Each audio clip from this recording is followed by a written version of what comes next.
நேயர்கள் அனைவருக்கும் என்னுடைய இனிய ஆங்கில புத்தாண்டு வாழ்த்துக்கள். நான் உங்கள் கல்வடங்கம் டாக்டர் சத்யநாராயண சர்மா பேசுகிறேன். இன்னைக்கு நம்ம ஆங்கில புத்தாண்டு எந்த மாதிரியான பலன்களை 12 ராசிக்கும் தரப்போறது அப்படிங்கிறத தான் பார்க்க போறோம். இந்த வருடம் ஆங்கில புத்தாண்டு பிறக்கின்ற அந்த வேளை ஒரு சிறப்பான நிகழ்வுகளை உள்ளடக்கியதாக இருக்கும். அதாவது இந்த வருட கிரகங்கள் என்று சொல்லப்படுகின்ற சனி பகவான், குரு பகவான், ராகு கேது பகவான் ஆகிய 3-4 கிரகங்களும் பெயர்ச்சி ஆகின்றது. அதுல முதல்ல பார்த்தோம்னா சனி பகவான் மார்ச் 29ஆம் தேதி 2025 அன்று இரவு 11:01 கும்பராசியிலிருந்து மீன ராசிக்கு பயிற்சியாரார்.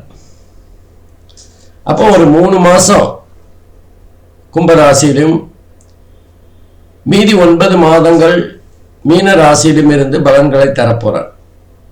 அடுத்து நம்ம வருட கிரகத்தில் முக்கியமானது குரு பகவான்.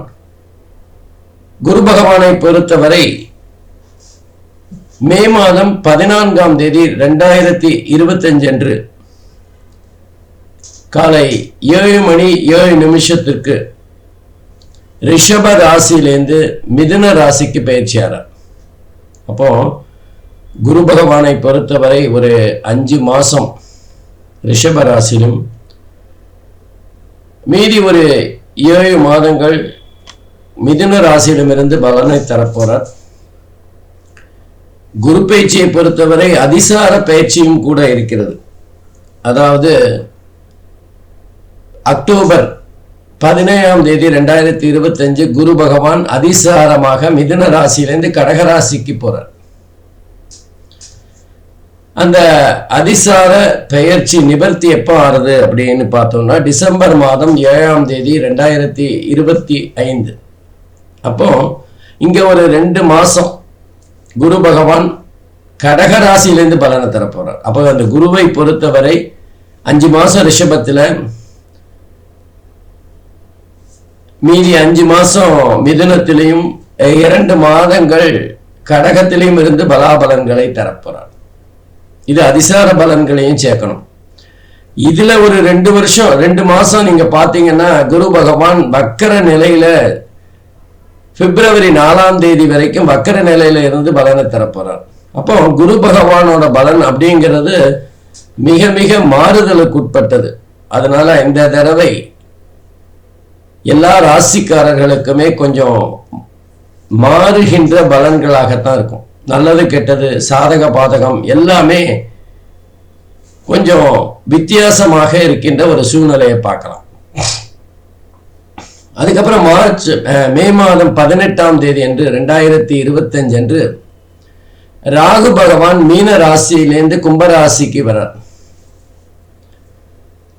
அதே நேரத்தில் கேது பகவான்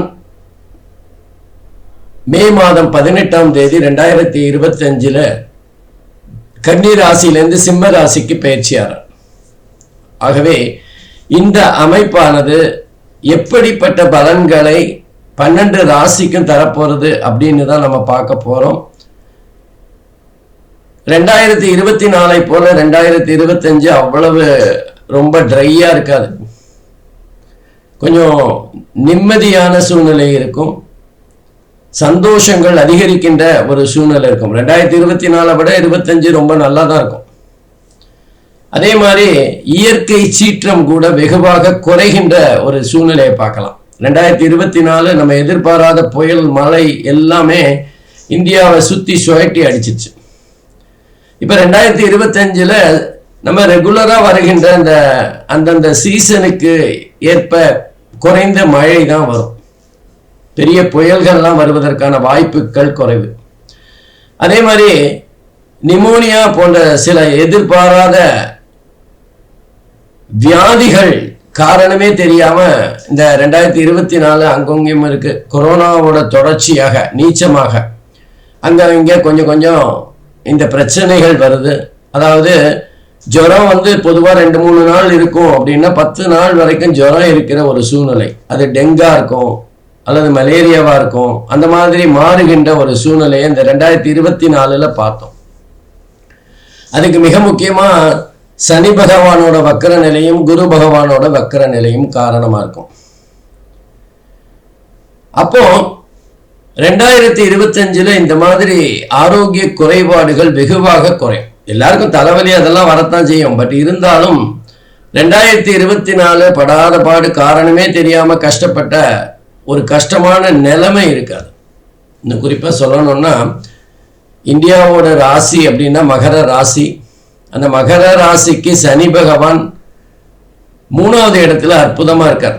2வது இடத்துல ராகு பகவான். அதே மாதிரி மகர ராசிக்கு 6வது இடத்துல குரு பகவானும், மகர ராசிக்கு 8வது இடத்துல கேது பகவானும் அமர்ந்து பலன்களை தர இருக்கிறார். இதெல்லாம் வந்து ஒரு நல்ல கடந்த வருடம் 2024 விட சிறப்பான பலன்களாகத்தான் கண்டிப்பா இருக்க போறது. அப்போ இந்தியாவில் மழை, சீதோஷ்ணம், புயல், இயற்கை சீற்றங்கள் இதெல்லாம் வெகுவாக குறையும். அரசியல்ல இருக்கிற குழப்பங்கள் வெகுவாக குறைந்து ஒரு நிம்மதியா ஒரு ஸ்மூத்தா போற ஒரு சூழ்நிலை இருக்கும். 2025 இந்தியாவுக்கும் சரி மற்ற தனிப்பட்ட நபர்களுக்குமே ஓரளவுக்கு நன்மைகளை அதிகமாக தர்ற மாதிரி தான் இருக்கும். இந்தியாவோட மதிப்பு வெளிநாடுகளில் கொஞ்சம் அதிகரிக்கின்ற ஒரு சூழ்நிலையை பார்க்கலாம். இந்தியாங்கிறது ஒரு ஆச்சரியமாக பார்க்கின்ற ஒரு சூழ்நிலை ஏற்படும். இந்தியாவோட பல சாதனைகள் வெளியே பேசப்படுகின்ற ஒரு கட்டத்தை பார்க்கலாம். வெளிநாட்டில் இருக்கிற பல இந்தியர்கள் தங்களுடைய திறமைகளை வெளிக்கொண்டு வருகின்ற ஒரு காலகட்டமாக இருக்கும். பொதுவாக 2025 இந்தியாவுக்கு மிக அற்புதமான காலகட்டமாக இருக்கும். இந்த மாதிரியான ஒரு சூழ்நிலையில் இந்த 2025 12 ராசிக்கும் எப்படி பட்ட பலன்களை தரப்போறது அப்படிங்கிறத தனித்தனியாக அந்தந்த ராசிக்கு பார்க்கலாம். வாங்க போகலாம். அன்பிற்கினிய கும்பராசி என்பர்களை உங்கள் அனைவருக்கும் என்னுடைய ஆங்கில புத்தாண்டு வாழ்த்துக்கள். இன்னைக்கு 2025 புத்தாண்டு எப்படிப்பட்ட பலன்களை கும்பராசி என்பர்களுக்கு தரப்போகிறது அப்படின்னு பார்க்க போகிறோம்.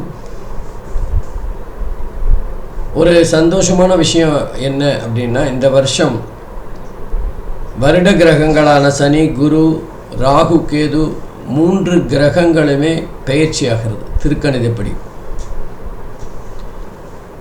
அப்போ 3 கிரகங்களுமே 2 இடங்கள்ல இருந்து பலன்களை தரப்போகிறது. அப்போ ஒன்று சாதகமாக இருந்தால் ஒன்று பாதகமாக இருக்கும், இல்லை ஒன்று பாதகமாக இருந்தால் ஒன்று சாதகமாக இருக்கும். அதனால் கலப்படமான பலன் தான் 12 ராசிக்குமே கிடைக்க போகிறது. நன்மைகள் யாருக்கு அதிகமாக இருக்கும் அப்படிங்கிறது தான் மிக முக்கியமானது. பொதுவாக நம்ம குரு பயிற்சி பலன்கள் அல்லது இந்த மாதிரி ஆங்கில புத்தாண்டு பலன்கள்லாம் பார்க்குறப்போ அந்த பலன்கள் அவங்கவுங்க தனிப்பட்ட ஜாதகத்தில் தசாபுக்தி அடிப்படையில் கொஞ்சம் மாறுதலை பெறும். கஷ்டங்கள் குறையலாம், நன்மைகள் குறையலாம், இல்லது நல்ல விஷயங்கள் அதிகரிக்கலாம். இதெல்லாம் தசாபுக்தியை பொறுத்து இருக்கு. இப்போ கும்பராசியை பொறுத்தவரை இதுவரைக்கும் ஜென்ம ராசியிலேயே சஞ்சாரம் செய்து கொண்டிருந்த சனி பகவான் மார்ச் 29ஆம் தேதி அன்று கும்பராசியிலேருந்து மீன ராசிக்கு பயிற்சியாரார்.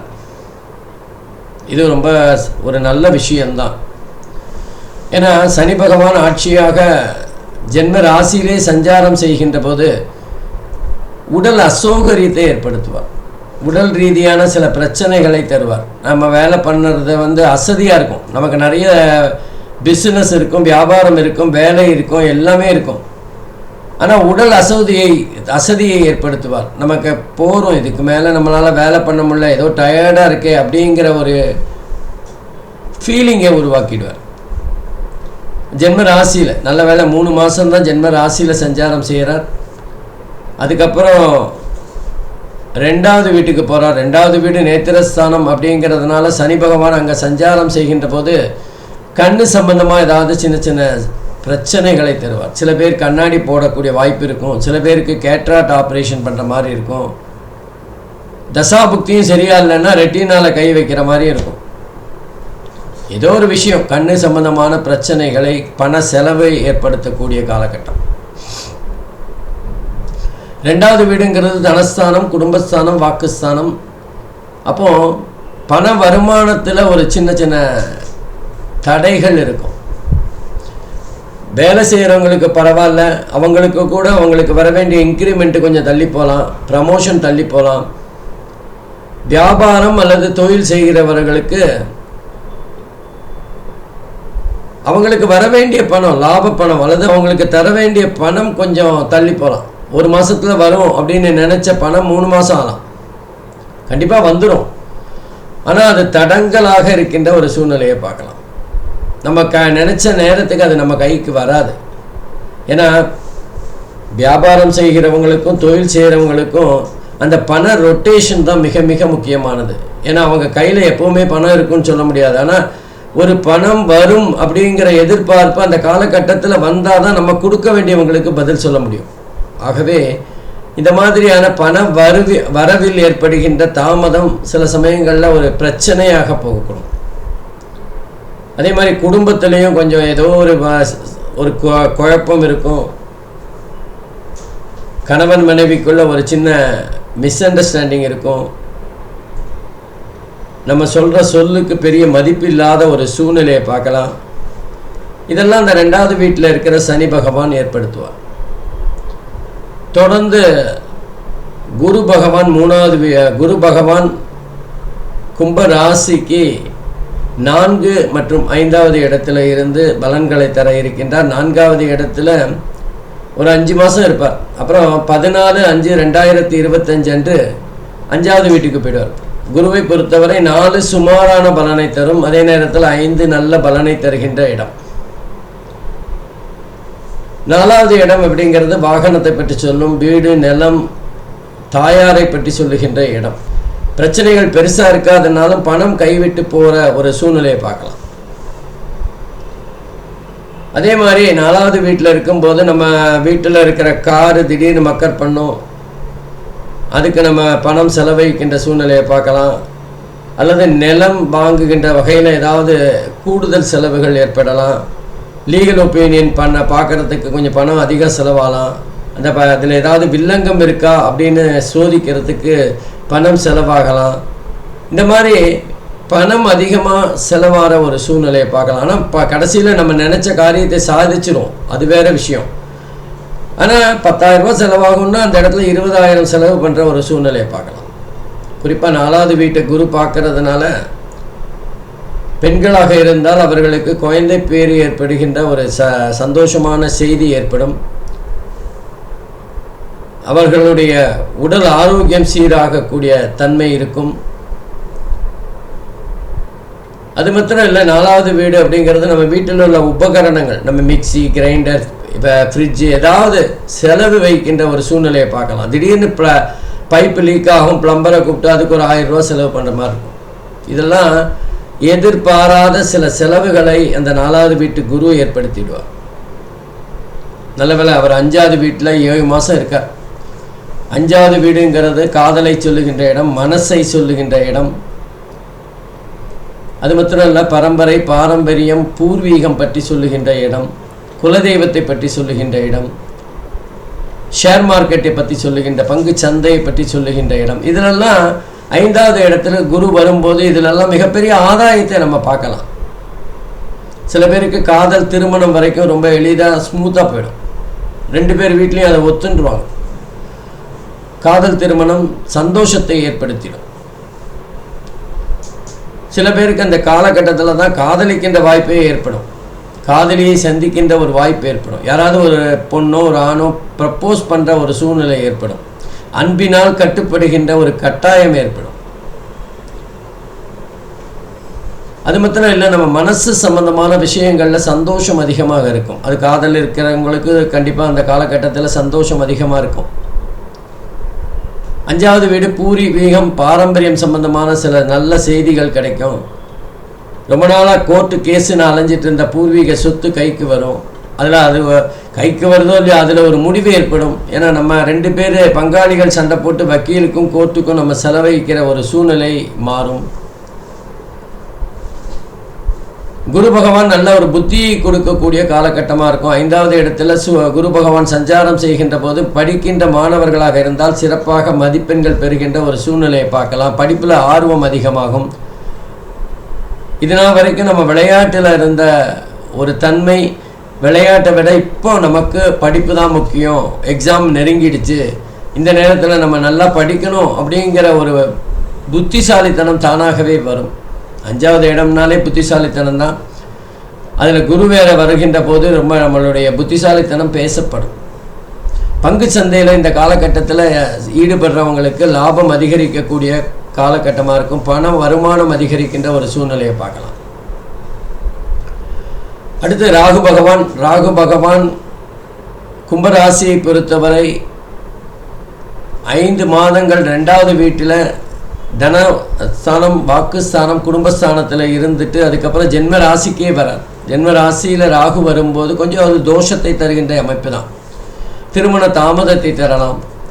நம்ம வாழ்க்கையில் ஒரு பக்குவம் இல்லாத ஒரு சூழ்நிலையை அந்த ராகு பகவான் ஜென்ம ராசியில் வரும்போது தருவார். தலை சம்பந்தமாக ஏதாவது பிரச்சனைகள் வரலாம், தலைவலி அடிக்கடி வரலாம். தலைவலி வருவதற்கான பிரச்சனைகள் இருந்து கொண்டே இருக்கும். பொதுவாக ராகு பகவான் ஜென்ம ராசியில் இருக்கிறதுனால ஓரளவுக்கு உடல் ரீதியான களைப்போ அல்லது உடல் ரீதியான பிரச்சனைகளை ஏற்படுத்துவார். ராகுவினால் ஏற்படுகின்ற பிரச்சனையானது நம்ம நிறைய பிஸ்னஸ் நல்லா போயிட்டுருக்கோம், வியாபாரம் நல்லா போயிட்டுருக்கோம், ஆனால் நம்ம உடம்பு ஒத்துழைக்காத ஒரு சூழ்நிலையை பார்க்கலாம். போரும்பா, இதுக்கு மேலே நம்மளால் உழைக்க முடியாது, அல்லது என்னோடய உடம்பு சரியில்லாத காரணத்தினால் என்னால் வேலை இருந்தாலும் செய்ய முடியாத ஒரு இக்கட்டான, வேலையை விட உடம்பு தான் முக்கியம், ஆரோக்கியம் தான் முக்கியம் அப்படின்னு நினைக்கக்கூடிய காலகட்டமாக இருக்கும். அதே நேரத்தில் ஜென்ம ராசியில் ராகு பகவான் இருக்கிறது சில சமயங்களில் அதிர்ஷ்டங்களை அள்ளி தருவார். எதிர்பாராத பண வரவுகளை ஏற்படுத்துவார். வண்டி வாகனம் ஓட்டும் போது கொஞ்சம் கவனமாக இருக்கணும். விபத்துக்களை தருவதும் ராகு பகவான் தான்.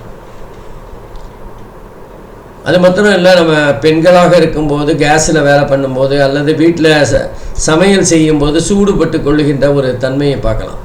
உடம்பில் ஏதாவது காயம் ஏற்பட்டு அது தழும்பாக மாறுகின்ற கட்டாயம் ஏற்படும்.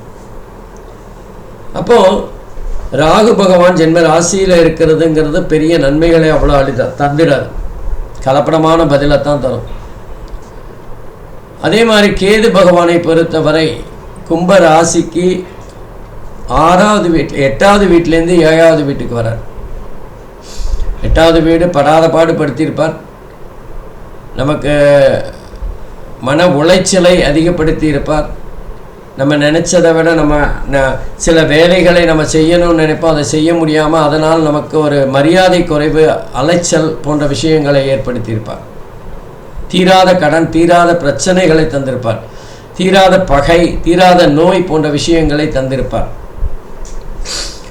அப்போ அந்த 8ல் இருந்த கேது பகவான் 7க்கு வரும்போது பரவாயில்ல, ஓரளவுக்கு பரவாயில்ல அப்படிங்கிற மாதிரி தான் இருக்குமே தவிர கணவன் மனைவி சம்பந்தப்பட்ட பிரச்சனைகள் புதுசாக முளைக்கக்கூடிய வாய்ப்புகள் இருக்குது. 2 பேருக்கும் மாறுபட்ட கருத்துக்கள் இருக்கும்.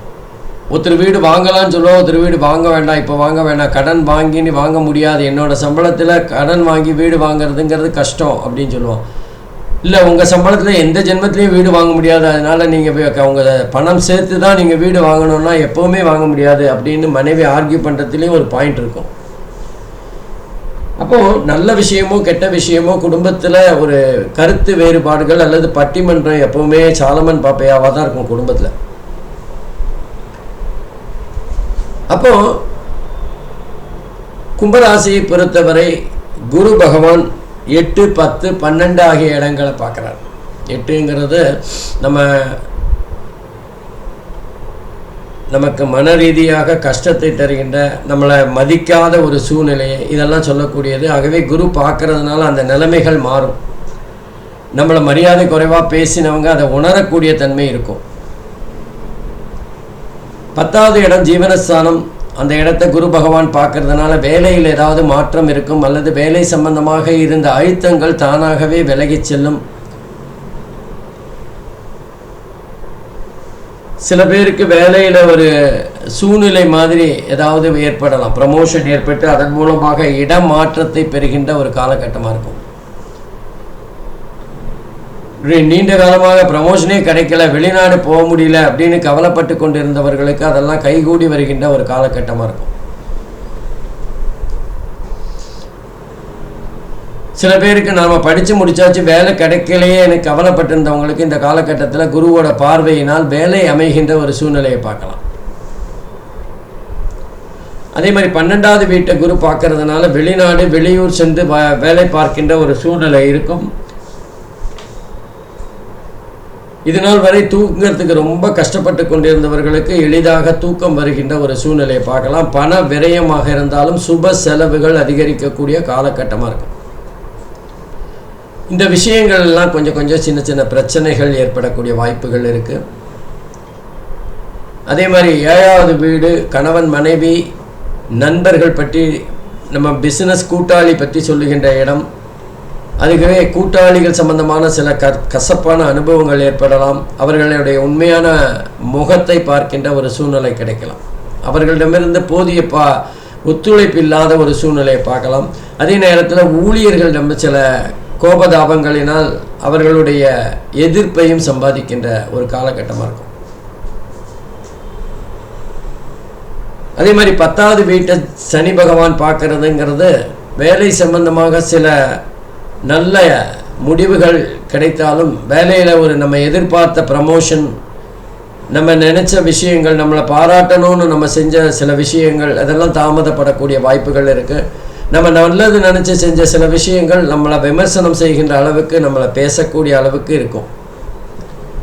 ஆகவே இந்த 2025 ஆண்டானது புத்தாண்டு கும்பராசியை பொறுத்தவரை 80% சிறப்பாகவும் 20% சுமாரான பலனை பெறுகின்ற வகையிலும் இருக்கும்.